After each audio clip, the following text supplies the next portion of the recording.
जय हिंद साथियों। आज इकोनॉमिक्स का ये सेकेंड वीडियो होगा।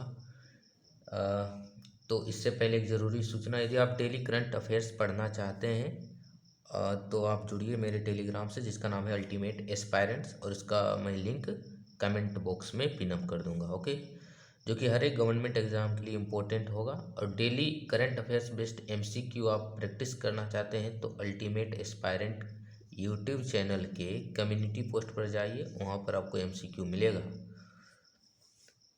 तो आज पढ़ेंगे इकोनॉमी में गिग इकोनॉमी के बारे में। क्या होता है गिग इकोनॉमी?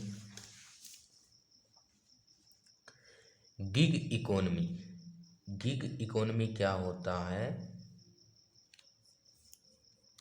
गिग अर्थव्यवस्था या गिग वर्कर। पहले जानते हैं इकोनॉमी का आधार होता है वर्कर, तो गिग वर्कर कौन होते हैं ये जानते हैं। गिग श्रमिक बोल सकते हैं या गिग वर्कर वैसे व्यक्ति या श्रमिक जो फ्रीलांसर, अस्थायी, कॉन्ट्रैक्ट यानी कि ठेकेदारी व्यवस्था पर आधारित या परियोजना आधारित काम करते हैं। गिग इकोनॉमी एक ऐसी अर्थव्यवस्था जिसमें जो श्रमिक होते हैं वो फ्रीलांस एवं अनुबंध मतलब कॉन्ट्रैक्ट बेस पर नौकरियों के आधार पर विकसित होती है, तो वैसी अर्थव्यवस्था को गिग इकोनॉमी कहते हैं। आप यदि इकोनॉमिक्स का नोट्स बनाना चाहते हैं तो आप नोट्स कर सकते हैं, साथ साथ पेन और कॉपी उठाइए और नोट कीजिए। ओके, तो गिग इकोनॉमी क्या है? गिग वर्कर क्या है? वैसे वर्कर, वैसे श्रमिक जो फ्रीलांसर, अस्थायी, कॉन्ट्रैक्ट बेस यानी कॉन्ट्रैक्ट अनुबंध आधारित या परियोजना आधारित काम करते हैं, तो उसे गिग वर्कर कहा जाता है। जैसे कि फ्रीलांसर किसे बोलते हैं?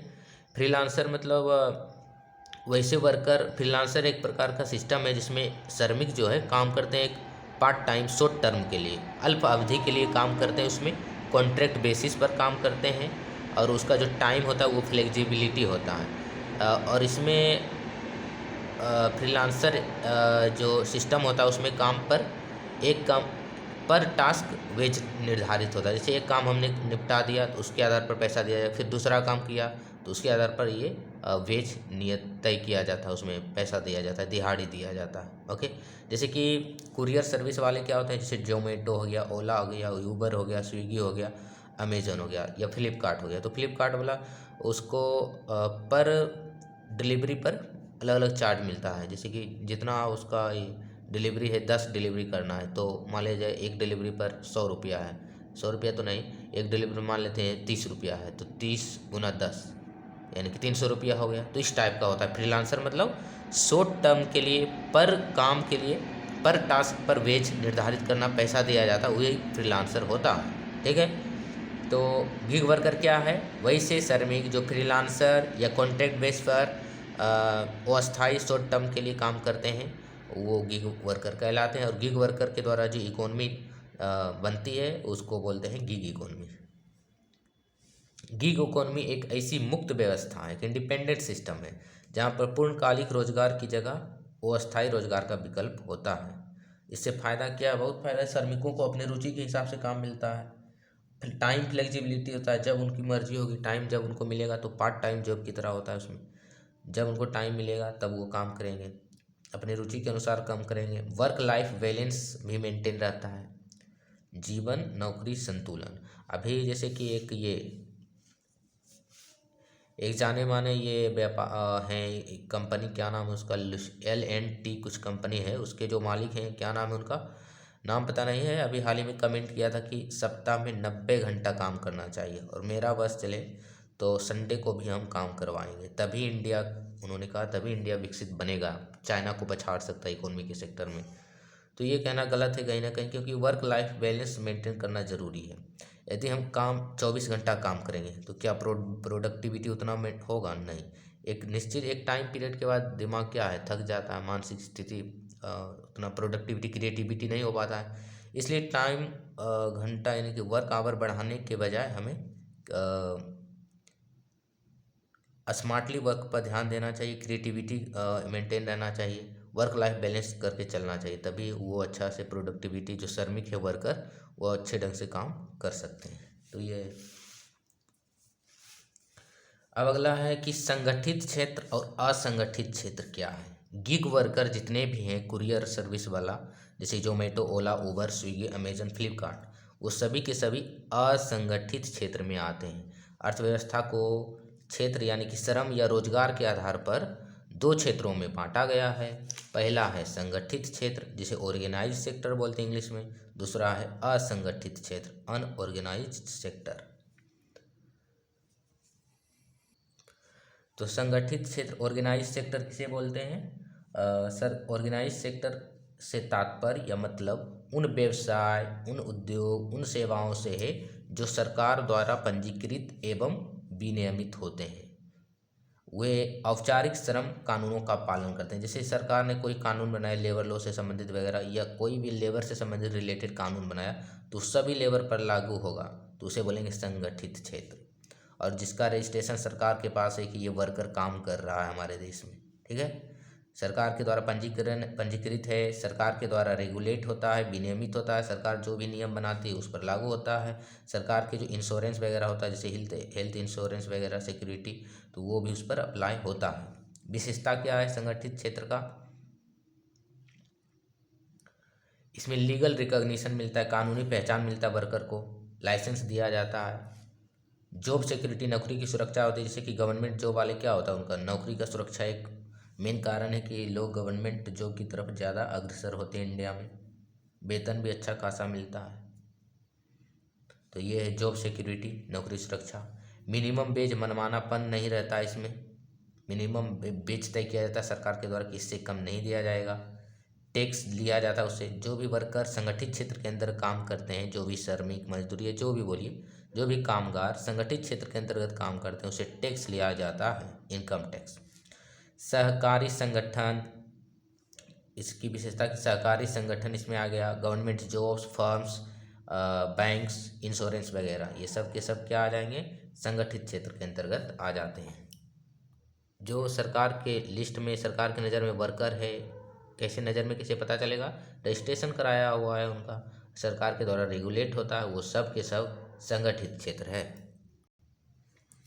असंगठित क्षेत्र क्या है?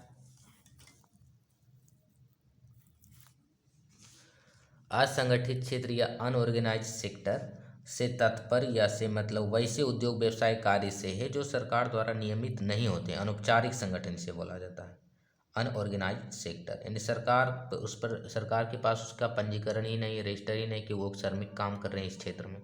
जैसे कि ठेला चलाने वाला, रेहड़ी पटरी वाले, जो सब्जी बेचने वाला होता है, स्ट्रीट वेंडर होता है, गली गली में फुचका बेचने वाला, इडली डोसा बेचने वाला, तो ये सब क्या है? असंगठित क्षेत्र है, अनऑर्गेनाइज सेक्टर के श्रमिक। इसका रजिस्ट्रेशन नहीं होता है सरकार के पास। जो भी इन्हें सिक्योरिटी रहता है, जो नौकरी का है उसमें वो सुरक्षा रहता है, कभी भी निकाला जा सकता है कंपनी वगैरह के द्वारा। वेतन नियत नहीं रहता, वो उसके फर्म या कंपनी के मालिक पर निर्भर करता है। नो टैक्स, लेकिन एक बात है इसमें कि टैक्स उससे नहीं लिया जाता है। असंगठित क्षेत्र के जितने भी लोग काम करते हैं, जैसे चाय दुकान वाला हो गया, चाय टपरी वाला, तो वो उससे क्या सरकार टैक्स लेती है? नहीं। तो स्ट्रीट वेंडर, ठेला दुकान, चाय चाट, कृषि लेबर, जो किसान श्रमिक होते हैं, उनका इनकम ही कितना होगा जो सरकार टैक्स लेगी उनसे?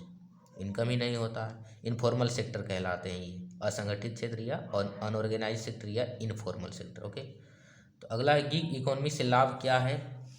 फ्लेक्सिबिलिटी होता है, लचीलापन है। जो कामगार हैं गिग इकोनॉमी में काम करने वाले, उनकी मर्जी पर डिपेंड है वो कितना काम करेंगे, कब काम करेंगे, कहाँ काम करेंगे। कॉस्ट इफेक्टिव है, कंपनी की भी बचत होती है इसमें। टैलेंट बेसिस पर वो जो वर्कर है उसको नियुक्ति टैलेंट पर आधार होता है, कौन जितना ज़्यादा काम करेगा, कौन जिसका कम्युनिकेशन स्किल बेटर है वगैरह वगैरह। तो वो फिक्स्ड इनकम नहीं होता इसमें। वुमेन को भी काम दिया जा सकता है, वुमेन एम्पावरमेंट में ये हेल्पफुल होगा। रोजगार प्रदाता के रूप में ये गिग इकोनॉमी एक बड़ा क्षेत्र प्रदान कर सकता है। डिसएडवांटेज क्या है इससे संबंधित? गिग इकोनॉमी से संबंधित चुनौतियां बोल सकते हैं, जॉब सिक्योरिटी नहीं है, इनकम इनस्टेबिलिटी है, वेज नियत नहीं है, हेल्थ इंश्योरेंस नहीं दिया जाता उनका।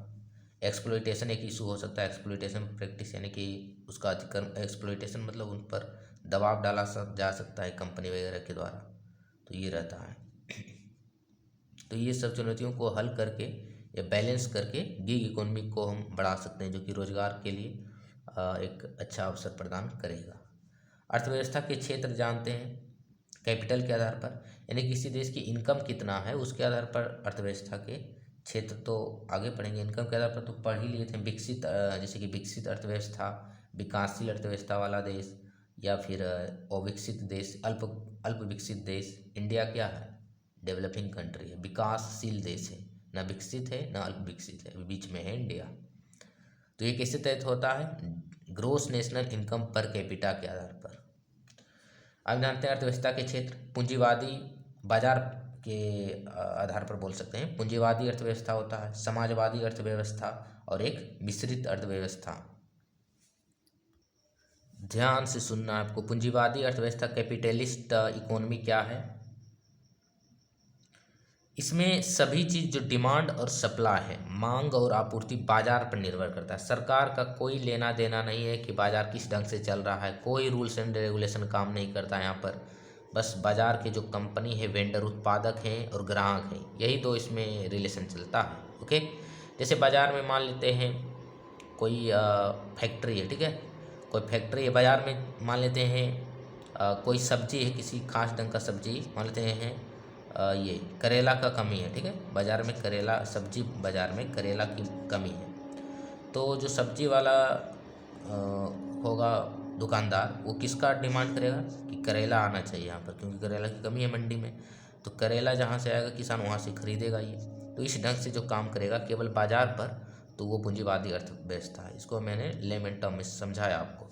तो बाज़ार पर जो निर्भर करता है अर्थव्यवस्था, उत्पादन के साधन पर, मांग और आपूर्ति बाजार पर डिपेंड करती है, तो उसे पूंजीवादी अर्थव्यवस्था कहती है। Demand and supply based on market, तो that is called capitalist economy. पूंजीवादी अर्थव्यवस्था उसको कहा जाता है। इसमें सरकार का कोई रूल्स एंड रेगुलेशन, सरकार का कोई दबाव, हस्तक्षेप नहीं होता है बाजार पर। अगला है समाजवादी अर्थव्यवस्था, सोशलिस्ट इकोनॉमी। इसमें सरकार का बाजार पर नियंत्रण रहता है। बोल सकते हैं उत्पादन के साधन, वितरण वगैरह पर, मांग आपूर्ति पर सरकार का हस्तक्षेप रहता है। क्यों हस्तक्षेप रहता है सरकार का? ताकि कल्याणकारी राज्य की स्थापना हो सके। सरकार बाजार पर कमांड करती है ताकि पर्यावरण को ध्यान में रखते हुए विकास हो, प्रोडक्शन हो, लोगों को ज़्यादा असमानता, इनकम इनइक्वलिटी वगैरह, दाम को, प्राइस को किस ढंग से तय किया जाए ताकि सभी लोग उसको एक्सेस कर सकें आसानी से। इनकम के आधार पर डिमांड और सप्लाई तय करना, तो ये है समाज में समानता बनाए रखना। एक कोई प्रोडक्शन उसका मान लिया दाम है मान लेते 5,000 रुपया, तो वो जिसके पास इनकम वही खरीद सकता है। तो सरकार इस ढंग से इसका उत्पादन करेगी कि ताकि आम लोग भी इसको खरीदने का प्रयास करें, है ना। तो ये है समाजवादी अर्थव्यवस्था। समाज में इकोनॉमी ये इक्वलिटी इस्टेब्लिश करना अर्थव्यवस्था के आधार पर, तो वो हो गया समाजवादी अर्थव्यवस्था। इसमें सरकार नियम वगैरह बनाती है कि ज़्यादा इनकम इनइक्वलिटी ना हो, और रूल्स एंड रेगुलेशन बनाती है कि जो भी फैक्ट्री ये चीज़ें उत्पादित करेगी वो पर्यावरण को ध्यान में रखते हुए करेगी, वगैरह वगैरह। तो इससे बहुत लाभ भी होता है। और हमारे देश का जो इकोनॉमी है वो मिश्रित अर्थव्यवस्था है, पूंजीवादी और समाजवादी दोनों का समावेश है, ठीक है। ये सब प्रीलिम्स में पूछा जा सकता है कि कौन सी अर्थव्यवस्था बाजार पर निर्भर है, बाजार के मांगों और आपूर्ति पर, तो पूंजीवादी। किस अर्थव्यवस्था में सरकार का जीरो हस्तक्षेप होता है, तो पूंजीवादी। मिश्रित में कुछ चीज़ों पर बाजार का होता है अधिकार, कुछ चीज़ों पर सरकार का अधिकार होता है, दोनों मिलकर काम करती है इसमें जो पूंजीवादी अर्थव्यवस्था, उसमें उत्पादन के साधनों पर निजी कंपनियों का अधिकार होता है। जैसे कि अमेरिका क्या एक पूंजीवादी कैपिटलिस्ट इकोनॉमी है, उसमें ये नहीं देखा जाता है कौन खरीदेगा सामान, कौन खरीद नहीं पाएगा, समाज में समानता बरकरार हो, मेंटेन, ये सब नहीं।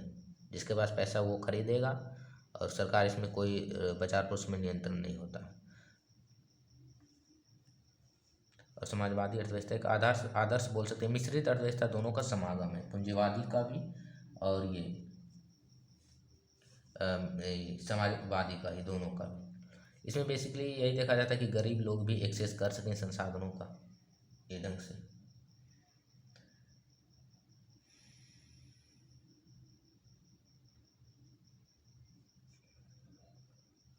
लेनिन की क्रांति के बाद जो रूस था वो समाजवादी था, चीन भी शुरू में समाजवादी था। यूएसएसआर का पढ़े होंगे आप एनसीईआरटी में कि समाजवादी था पहले।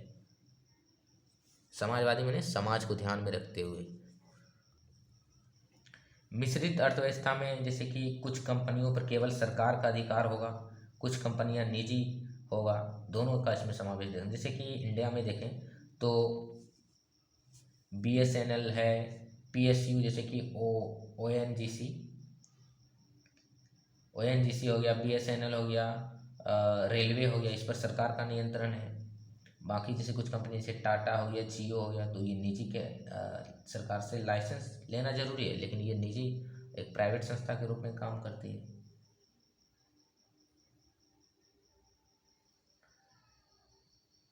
तो ये है मिश्रित अर्थव्यवस्था। बात है अभी डॉक्टर मनमोहन सिंह का ये मृत्यु हो गया, उनका LPG रिफॉर्म में, LPG, L से लिबरलाइजेशन, P से प्राइवेटाइजेशन, G से ग्लोबलाइजेशन, LPG रिफॉर्म हुआ था, उदारीकरण, तो उसमें उनका योगदान था। LPG रिफॉर्म इंडिया की इकोनॉमी को उन्होंने ओपन किया कि बाहर से भी सामान हो और इंडिया का सामान भी बाहर जाए। तो 1991 के बाद भारत के उदारीकरण का दौर शुरू हुआ था। इस मिश्रित अवस्था को धीरे धीरे पूंजीवादी अर्थव्यवस्था की ओर ले जाने के लिए, क्योंकि हर काम सरकार नहीं कर सकती। जब तक प्राइवेट एंटिटी का, प्राइवेट कंपनी का इंटर नहीं होगा, तब तक देश का इकोनॉमी पटरी पर नहीं आ सकता।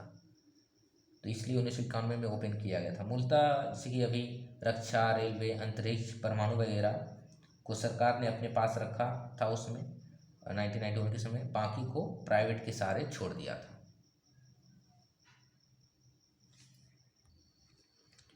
अब जानेंगे आर्थिक वृद्धि और आर्थिक विकास में क्या डिफरेंस है।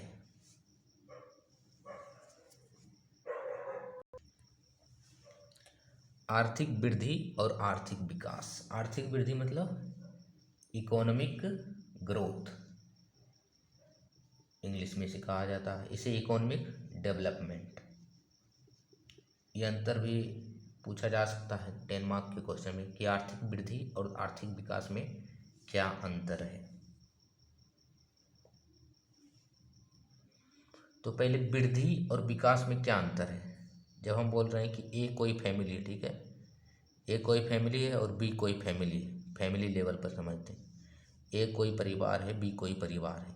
ए परिवार में 5 सदस्य हैं, बी परिवार में भी 5 सदस्य हैं। ए का फैमिली का ग्रोथ हम कह रहे हैं कि ए फैमिली ने ग्रोथ किया बहुत ज़्यादा, और बी कह रहे हैं कि बी ने डेवलपमेंट ज़्यादा किया।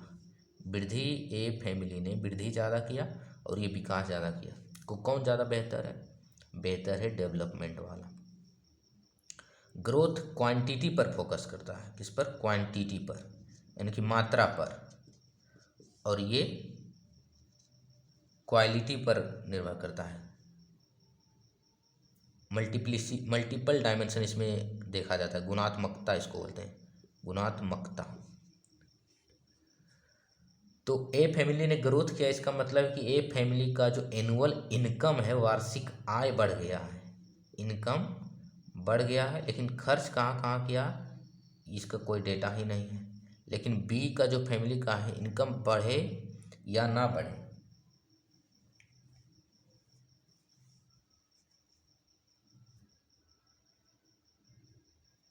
लेकिन इसका विकास ज़्यादा हुआ ए की तुलना में। विकास, ए का विकास हुआ मतलब कि बी वाले परिवार के सदस्यों ने शिक्षा पर अधिक खर्च किया, स्वास्थ्य पर खर्च किया, घर पर खर्च किया और बहुत सारा इन्वेस्टमेंट किया। और ये इसने क्या किया, टोटल ग्रोथ, ये अपने इनकम का अधिकतर भाग ये क्या बोलते हैं, इंटरटेनमेंट में खर्च कर दिया। इंटरटेनमेंट में, घूमने में, खाने में, पीने में, रईस वाले जीवन में खर्च किया। इसने डेवलपमेंट किया, शिक्षा में खर्च किया, इन्वेस्टमेंट किया, स्किल डेवलपमेंट के लिए इन्वेस्टमेंट किया, अलग अलग क्षेत्रों में, स्वास्थ्य में खर्च किया। तो ये अलग बात है। तो यही है ग्रोथ है, मतलब कि मात्रा के आधार पर देखा जाता है कि इनकम बढ़ गया लोगों का। विकास में मल्टी डायमेंशन देखा जाता है कि शिक्षा कितना विकास हुआ शिक्षा में, और रोज़गार कितना मिला लोगों को, कितना स्किल प्रोवाइड हुआ, स्वास्थ्य में कितना बेहतरी हुआ। तो ये सब देखा जाता है। तो यही अंतर है बेसिकली लेमन टर्म में ग्रोथ और डेवलपमेंट में। तो आर्थिक समृद्धि या वृद्धि और आर्थिक विकास में क्या डिफरेंस लिख सकते हैं। पहला पॉइंट लिख सकते हैं कि इसमें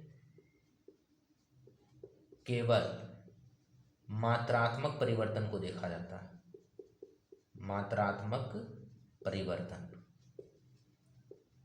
को देखा जाता है, लिख सकते हैं। जैसे मात्रात्मक परिवर्तन की देश के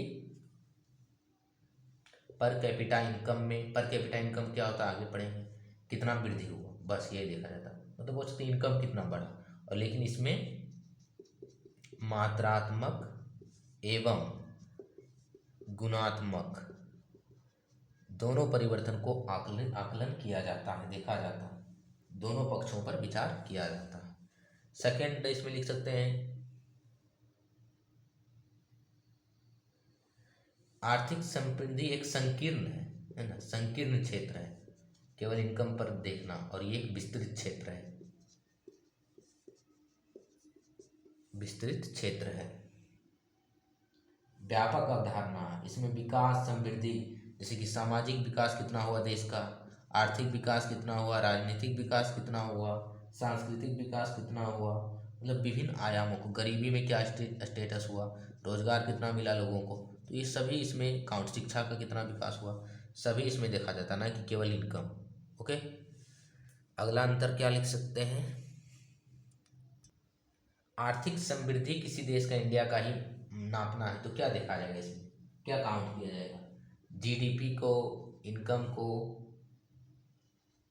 जीएनपी आदि पर विचार, इसके आधार पर हम आर्थिक वृद्धि कहते हैं, ग्रोथ हुआ, इंडिया का ग्रोथ बहुत ज़्यादा हुआ, लेकिन कहेंगे डेवलपमेंट, ग्रोथ की तुलना में डेवलपमेंट तुलनात्मक रूप से कम हुआ एज कम्पेयर टू ग्रोथ। मान लेते हैं किसी का इनकम तो बढ़ गया बहुत ज़्यादा, लेकिन विकास जो मल्टी डायमेंशन, शिक्षा, सामाजिक विकास, आर्थिक विकास, रोजगार के अवसर नहीं प्राप्त हुआ, तो क्या उस ग्रोथ को विकास कह सकते हैं, नहीं। इसमें ग्रोथ और विकास दोनों होना चाहिए, यानी कि इंडिया का रैंकिंग कितना है, हैप्पीनेस इंडेक्स जो खुशहाल सूचकांक है उसमें क्या स्थिति सुधरा है, रोजगार की जो स्थिति है इंडिया का बेटर हुआ है पहले से, स्वास्थ्य का क्षेत्र, स्वास्थ्य के क्षेत्र में इंडिया का स्थिति ऊपर हुआ है, सुधरा है, सामाजिक स्थिति अच्छी हुई है, शिक्षा का, रोजगार, शिक्षा वगैरह बढ़िया हुआ, स्किल डेवलपमेंट पर काम किया गया है, तो ये सब जितने भी स्किल होते हैं, जेंडर गैप इंडेक्स में क्या रैंक सुधरा है इंडिया का, तो ये सब, भुखमरी इंडेक्स में क्या इंडिया रैंक ऊपर हुआ, तो इससे आर्थिक विकास की गणना की जाती है, मल्टी डायमेंशनल पॉवर्टी इंडेक्स वगैरह से। ठीक है, आर्थिक वृद्धि केवल इनकम को मात्रात्मक है, और आर्थिक विकास में बहुआयामी जो क्षेत्र है, सामाजिक क्षेत्र, आर्थिक क्षेत्र, रोजगार के क्षेत्र, शिक्षा का क्षेत्र, उसमें बेहतरी प्रदर्शन को संदर्भित करता है आर्थिक विकास। और एक टर्म है कि बिना वृद्धि का विकास भी नहीं हो सकता, जैसे जब तक इनकम नहीं बढ़ेगा तब तक हम मल्टी डायमेंशनल चीज़ों पर, बहुआयामी, जैसे समाज में, सामाजिक क्षेत्र में, शिक्षा के क्षेत्र में, रोजगार के क्षेत्र में, स्वास्थ्य के क्षेत्र में कैसे काम कर सकते हैं, पैसा रहेगा तब ना जी, इनकम रहना जरूरी है, ग्रोथ होगा, और उस ग्रोथ का हम सही इस्तेमाल कर दिए तो वो विकास हो गया।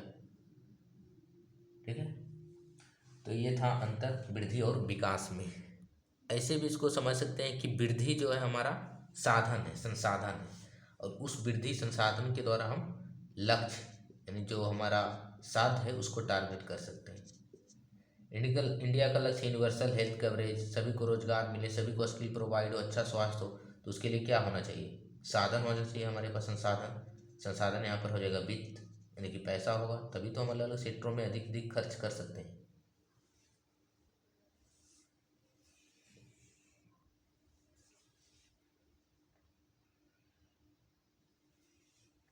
तो ये था वृद्धि और विकास में कुछ अंतर। वृद्धि और विकास को प्रभावित करने वाले कारक क्या हो सकते हैं, फैक्टर्स जो कि अफेक्ट करता है इकोनॉमिक ग्रोथ को या फिर इकोनॉमिक डेवलपमेंट को, आर्थिक समृद्धि और आर्थिक विकास को। तो कारक पूछा जाए तो क्या होगा कारक,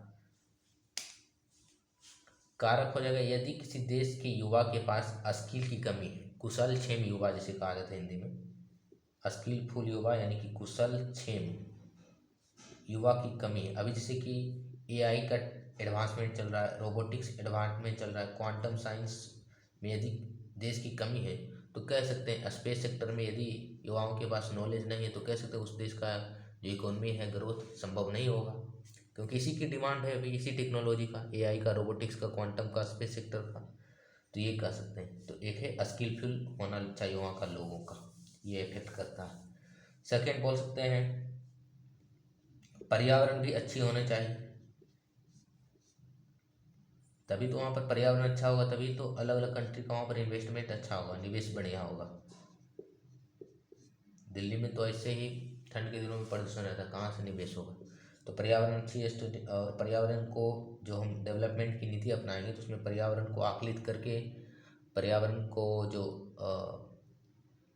उसको एक्सेस करके ही डेवलपमेंट का प्रोजेक्ट स्टार्ट करेंगे, नहीं तो वो शॉर्ट टर्म के लिए होगा। लॉन्ग टर्म में यदि हमें करना है सतत विकास की अवधारणा कायम करना, सतत विकास क्या होता है, उसमें जो स्ट्रेटेजिक गोल है टोटल 17, कैसे स्टार्ट हुआ इसके बारे में मैंने डिटेल वीडियो बनाए थे लगभग 3-4 महीना पहले, उसको आप देख सकते हैं जाके। और कैसे याद रखेंगे सस्टेनेबल गोल की जो इम्पोर्टेंट गोल है उसको कैसे याद रख सकते हैं, उसमें मैंने बताया है, तो देख सकते हैं। तो पर्यावरण निवेश अच्छा होगा, इन्वेस्टमेंट अच्छा होगा। नीति यदि सरकार की पॉलिसी बढ़िया है, इस पर भी डिपेंड करता है। पॉलिसी में आप कितना टैरिफ वगैरह लगा रहे हैं, तभी तो इन्वेस्टमेंट होगा। लाइसेंसिंग लेने की कितना जटिल, इंडिया में एक होता है कि सरकार से रजिस्ट्रेशन कराना एक जटिल पद्धति है, हालांकि अब तो बहुत ये डिजिटल एरा आने के कारण वो काफ़ी हद तक उसको सोल्व किया गया है, जो ये पेचीदा था कॉम्प्लेक्स प्रोसेस। सरकार स्थिर हो तो भी आर्थिक विकास होगा, वृद्धि होगा।